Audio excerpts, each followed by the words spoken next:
লৈ যাম আপুনি মোক ইমোচনেল নকৰাব চিম্পল একো নাই ভাল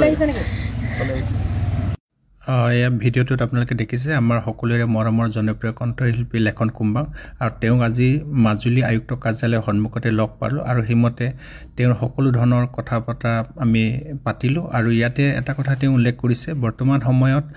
অসমৰ বিভিন্ন প্ৰান্তৰ পৰা তেওঁলৈ ফোন আহি আছে তেওঁৰ খবৰ লোৱাৰ কাৰণে কিন্তু সকলো ধৰণৰ ফোন তেওঁ ধৰিব পৰা নাই যিহেতুকে চিকিৎসকে এটা পৰামৰ্শ তেওঁক দিছে যে ফোনত বেছি ব্যস্ত নাথাকিবৰ কাৰণে আৰু সেইমতে অসমৰ সকলো শুভাকাংক্ষীক বেয়া নাপাবৰ কাৰণে তেওঁ আহ্বান জনাইছে আৰু লগতে আমি তেওঁৰ স্বাস্থ্য সম্পৰ্কীয় বিষয়বিলাক আলোচনা কৰিলোঁ আৰু কেতিয়া চিকিৎসালয় যোৱা হ'ব সমগ্ৰ বিষয় সুধিলোঁ আৰু তেওঁ জনোৱা মতে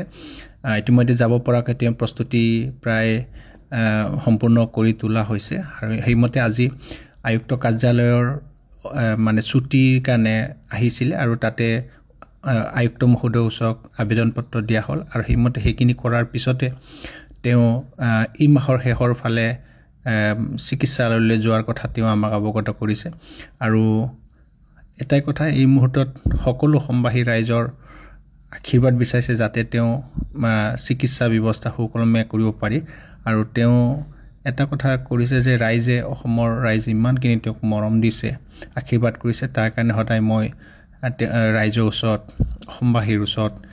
চিৰঋণী হৈ থাকিম তাৰ কাৰণে তেওঁ এটা এই মুহূৰ্তত ভগৱানক সকলোকে প্ৰাৰ্থনা কৰি দিবৰ কাৰণে আহ্বান জনাইছে